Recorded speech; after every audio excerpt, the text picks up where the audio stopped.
मेरे प्यारे बच्चों, क्लास 10th का पॉलिनोमियल का जो बेस था, जो थियोरेटिकल पोर्शन था, वो हम सीख चुके हैं। अब हम आगे बढ़ते हैं उसकी प्रॉब्लम्स की तरफ। राइट, तो सबसे पहली प्रॉब्लम है कि find the zero of polynomial and verify the relation between their zeros and coefficient. ठीक है, तो जीरोज निकलेंगे, इसका एक जीरो नहीं निकलेगा क्योंकि क्वाड्रेटिक पॉलिनोमियल है ये। ठीक है, तो सबसे पहले हम फाइंड करेंगे कि जीरोज हम किस तरीके से निकालते हैं। राइट, तो जीरोज निकालने के लिए वही 9th क्लास का आपका पुराना मेथड, जिसे हम फैक्टराइजेशन मेथड के नाम से जानते हैं। फैक्टराइजेशन मेथड में क्या होता है कि एक्स स्क्वायर के सामने कोई कोएफिशिएंट है तो उसका मल्टीप्लाई कांस्टेंट टर्म के साथ हो जाता है। अब उनका मल्टीप्लाई के लिए एक्स स्क्वायर के आगे तो कुछ है ही नहीं, तो हम क्या करेंगे, केवल 12 का मल्टीप्लाई 12 का फैक्टर करेंगे कि हमारा जो मिडिल टर्म है 7 वो आ जाए। तो किस तरीके से कर सकते हैं बेटा कि 4 इंटू 3 मल्टीप्लिकेशन करने पर हमारे 12 आता है, लेकिन अगर मैं दोनों को ऐड कर दूं तो मुझे 7 भी मिल जाएगा। समझ में आ रहा है? तो अब मैं क्या कर सकता हूँ कि एक्स स्क्वायर 7 की जगह पर क्या रखूँगा, 4 + 3 = 12। ठीक है, अंदर मल्टीप्लाई करेंगे, एक्स स्क्वायर + 4x + 3x और +12, दोनों में से कॉमन क्या आ सकता है, x, तो x + 4 बचा। इधर दोनों में से क्या कॉमन आ सकता है, 3, इधर x + 4 रह गया। ठीक है, अब हमारा क्या बचा, x + 4 एक ब्रैकेट में कॉमन, x + 3 एक ब्रैकेट में कॉमन। तो ये हमारा पॉलिनोमियल था x की फॉर्म में, तो इसको px नाम दिया। ठीक है, to find the zero find करने के लिए हमें क्या करना पड़ेगा, इस px को जीरो के इक्वल हो जाएगा, तो x + 4 और x + 3 = क्या हो जाएगा, 0। x की वैल्यू आएगी यानी कि एक -4, एक x की वैल्यू आ जाएगी -3। तो ये जो पहली वैल्यू है और दूसरी वैल्यू है, ये हमारे जीरोस बन जाएंगे, जिसको नाम देते हैं पहले को अल्फा, दूसरे को बीटा। अब आपका मन है कि पहले वाले को बीटा देना है तो बीटा दे सकते हैं, दूसरे वाले को अल्फा देना दे सकते हैं, कोई प्रॉब्लम नहीं है। ठीक है, किसी को भी दे सकते हैं। तो सबसे पहला हमारा का आधा क्वेश्चन हो चुका है कि find the zeros of polynomials. Clear, उसके बाद वेरीफाई द रिलेशन।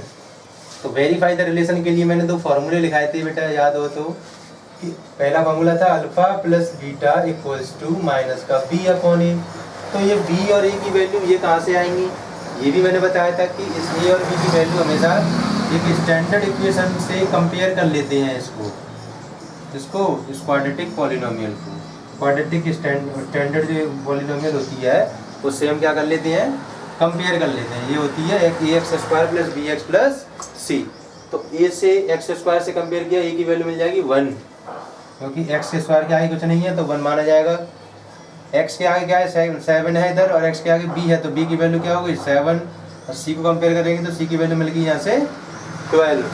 अब हमें अल्फा बीटा की वैल्यू मिल गई, a b c की वैल्यू मिल गई। अब हम इस फार्मूला में वेरीफाई करेंगे। ठीक है, तो अल्फा + बीटा की वैल्यू -4 और -3। ठीक है, और b की वैल्यू क्या है बेटा, 7, माइनस आगे लगा तो लगा रहने दो, a की वैल्यू है 1, तो 4 और 3 में से ऐड करके -7, ये -7। तो ये पहला वेरीफाई हो गया। ठीक है, पहला रिलेशन। अब हम क्या करेंगे, सेकंड रिलेशन वेरीफाई करेंगे। सेकंड रिलेशन क्या होता है, अल्फा × बीटा = c/a। ठीक है, अल्फा × बीटा = c/a। तो अल्फा की वैल्यू या क्या थी बेटा, 4, और बीटा की वैल्यू 3, -4 × -3, c की वैल्यू हम निकाल चुके हैं 12 अपॉन e की वैल्यू क्या है 1, 4 × 3, माइनस का मल्टीप्लाई करेंगे क्या हो जाएगा, प्लस 4 × 3 दैट इज 12, और 1 का डिवाइड 12 लगाएंगे तो ये 12 ही रहेगा। ठीक है, तो यहाँ से हमें क्या मिल गया कि ये दोनों रिलेशन वेरीफाइड हैं, LHS = RHS। ठीक है, तो आपको इस तरीके क्वेश्चनों में केवल इतना ही करना है कि सबसे पहले पॉलिनोमियल के जो जीरोज हैं वो फाइंड आउट करने हैं। ठीक है, क्वाड्रेटिक पॉलिनोमियल है इधर, और दोनों जीरोस को वेरीफाई करना है विद रिलेशन। ये रिलेशन थे हमारे दोनों रिलेशन के थ्रू इसको वेरीफाई करके ही बताना था। तो दोनों हमने कर दिए हैं। इसके बाद हम अगले क्वेश्चन की तरफ बढ़ेंगे, जो मैंने सेकंड फॉर्मूला लिखाया था कि अगर अल्फा और बीटा यानी कि दोनों जीरोस हमें गिवन है, alpha and beta are given. ठीक है, तो हम कोई क्वाड्रेटिक पॉलिनोमियल किस तरीके से बना सकते हैं।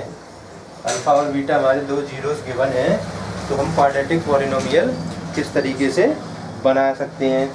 तो उसके लिए क्वेश्चन नंबर 13 RS अग्रवाल से ही लेते हैं। क्वेश्चन नंबर 13 है, उसमें दे रहा है कि फाइंड द क्वाड्रेटिक पॉलिनोमियल।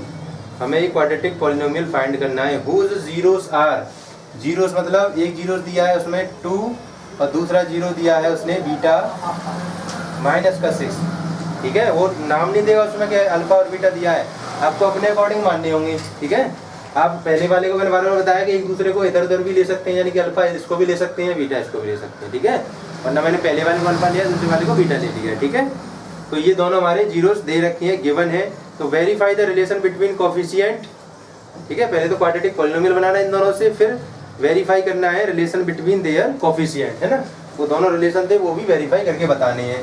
तो पहले टू फाइंड क्या करेंगे हम, टू फाइंड क्वाड्रेटिक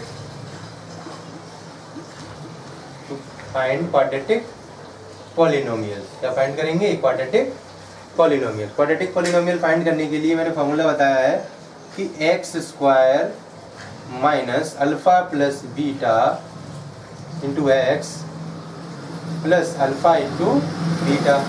ये अल्फा और बीटा की वैल्यू आपको दे रखी है, इसको पी एक्स के इक्वल लिख सकते हैं आप। ठीक है, अल्फा प्लस बीटा यानी कि आपके सामने दिया है 2 और माइनस 6, क्लियर। प्लस माइनस का इसलिए माइनस आया है, एक्स प्लस अल्फा की वैल्यू 2 इंटू बीटा की वैल्यू माइनस 6। ठीक है, इसको थोड़ा सा सिंप्लीफाई करेंगे। एक्स स्क्वायर 6 में से माइनस का 6 माइनस 2 माइनस हो जाएगा, उसमें से कितना बचेगा माइनस का 4। माइनस का 4 आगे माइनस लगा तो ये किसका बन जाएगा प्लस का 4। ये चीज समझ में आ रही है बेटा। ठीक है, और 6 इंटू 12 माइनस का है, ये माइनस प्लस माइनस हो जाएगा। ठीक है, 6 इंटू 12 कितना हो जाएगा माइनस का 12। तो ये हमने क्या निकाल दिया, क्वाड्रेटिक पॉलिनोमियल। पहला आंसर हो गया इतना। दूसरा है उसका रिलेशन वेरीफाई करना।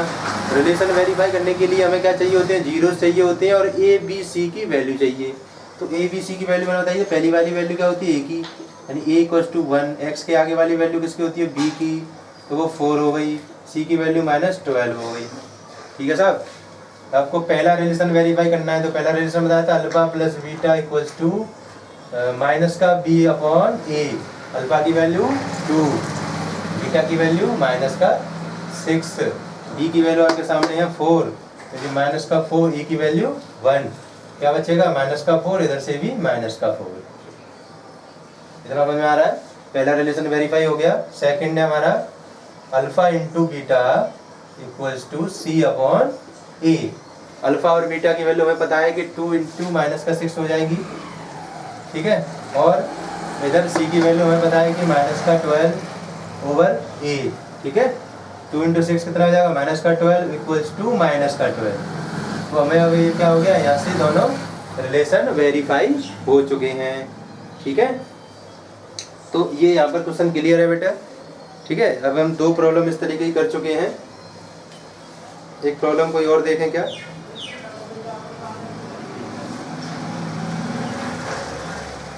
ठीक है, एक प्रॉब्लम और देखते हैं। क्वेश्चन नंबर 15 है, थोड़ा जल्दी देखेंगे उसको।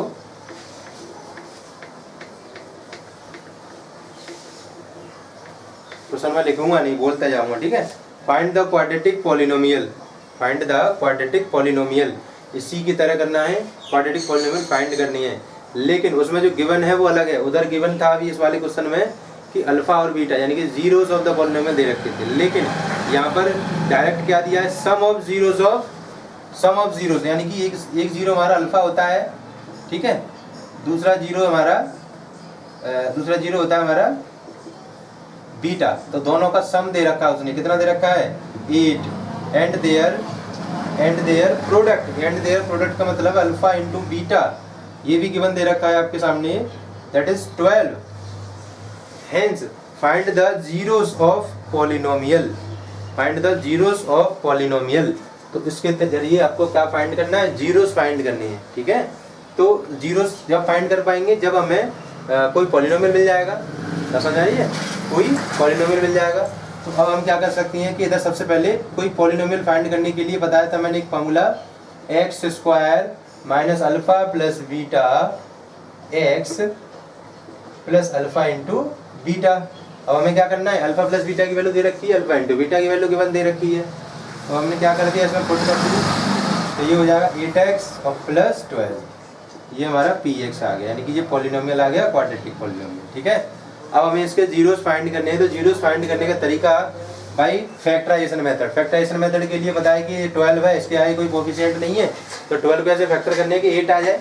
12 के फैक्टर होते हैं बेटा 6 × 12 2 है ना, 12 के फैक्टर हो जाते हैं 6 × 2। तो क्योंकि मैं 6 और 2 को ऐड कर दूंगा तो क्या मिल जाएगा मुझे, 8 मिल जाएगा। ठीक है, अब मैंने क्या कर दिया, x² माइनस इस 8 की जगह पर 6 × 2 पुट कर दिया, तो क्या मिला x², x का अंदर मल्टीप्लाई कर दिया, क्या मिला 6x, इधर मल्टीप्लाई कर देंगे। अच्छा ये माइनस x का है, जो माइनस का टर्म है जो दोनों में मल्टीप्लाई हो जाएगा, इसलिए ये दोनों वैल्यू माइनस की हो जाएंगी। मेरी बात, अभी तो माइनस का 6x और माइनस का 2x ऐड करके माइनस का 8x बनेगा, और प्लस का 12 है, same as it is note कर दो। x² का x², अच्छा इसमें से आप कॉमन निकालेंगे, इन दोनों में से क्या कॉमन आ सकता है x, तो क्या बचेगा x - 6, इन दोनों में से कॉमन माइनस का 2, तो 2 से डिवाइड लगाया यहाँ x रह गया, 2 से डिवाइड लगाया तो यहाँ 6 रह गया। ठीक है, और माइनस का प्लस में डिवाइड लगाएंगे तो माइनस ही बचता है। अब ये दोनों ब्रैकेट सेम आ गए, x - 6, दूसरा ब्रैकेट क्या बचा x - 2। तो मैंने पहले ही बताया था कि पॉलिनोमियल के जीरोस फाइंड करने के लिए क्या करते हैं, px = 0, पॉलिनोमियल को 0 के इक्वल कर देते हैं, तो यानी कि ये वाला टर्म भी 0 के इक्वल हो जाएगा। तो x - 6 = 0, तो x की वैल्यू आएगी आपके सामने 6, एक वैल्यू आ गई। दूसरी x - 2 = 0, तो x की वैल्यू आ जाएगी आपके सामने 2, ये दूसरी वैल्यू, यानी इसको हम अल्फा कह सकते हैं, इसको बीटा कह सकते हैं। इसको वेरीफाई करके बताता हूँ मैं, अल्फा और बीटा दोनों को इधर रखो, अल्फा और बीटा, यानी कि अल्फा की वैल्यू कितनी आई 6, बीटा की वैल्यू है आपके सामने 2, 6 + 2 ऐड करके 8 आ रहा है, वेरीफाई है। 6 और 2 इधर रख सकते हैं, 6 × 2 करेंगे तो 12 आ रहा है, 6 × 2 करेंगे तो 12 आ रहा है, तो इसको हम वेरीफाई भी कर सकते हैं कि हमारा आंसर है वो करेक्ट है या इनकरेक्ट है। ठीक है, तो इसके जरिए आपको स्टार्टिंग करनी है, स्टार्टिंग क्वेश्चन होगी। ठीक है।